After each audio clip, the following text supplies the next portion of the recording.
તો બનાસકાંઠાથી મહત્વપૂર્ણ સમાચાર સામે આવી રહ્યા છે। બનાસકાંઠામાં પોલીસ પર હુમલાની ઘટના સામે આવી છે। બનાસકાંઠાના ધાનેરામાંથી પોલીસ પર હુમલો થયો છે।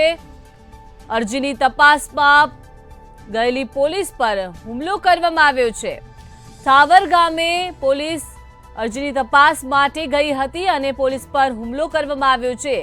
બીભત્સ ગાળો બોલીને પોલીસ પર હુમલો કરવામાં આવ્યો છે। વધુ વિગત સાથે સંવાદદાતા પ્રકાશ ત્રિવેદી જોડાઈ ગયા છે। પ્રકાશ, જે રીતે પોલીસ પર આ હુમલાની ઘટના સામે આવી છે, શું છે પૂરી ઘટના?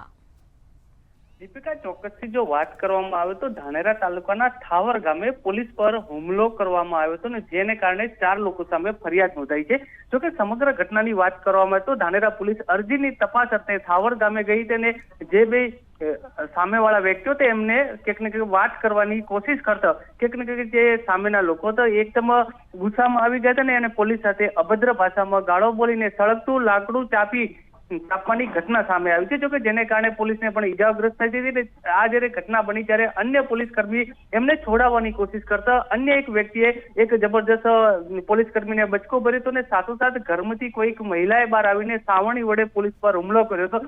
સમગ્ર ઘટનાને લઈને ધાનેરા પોલીસ મથકે ફરિયાદ નોંધાઈ છે અને 4 લોકોની સામે ફરિયાદ નોંધાતા 2 લોકોની અટકાયત કરવામાં આવી છે અને 2 લોકો ફરાર છે। જોકે પોલીસ પર આ જે ઘટના બની છે ક્યાંક ને ક્યાંક બનાસકાંઠા પોલીસ માટે પણ એક જબરજસ્ત શીખ જેવી વસ્તુ છે, કારણ કે સામાન્ય લોકો જ્યારે આવી સામાન્ય તપાસમાં જો પોલીસ જતી પોલીસ પર હુમલો થતો ત્યારે બહુ ગંભીર ઘટના સામે આવી કહેવાય। જી દીપિકા।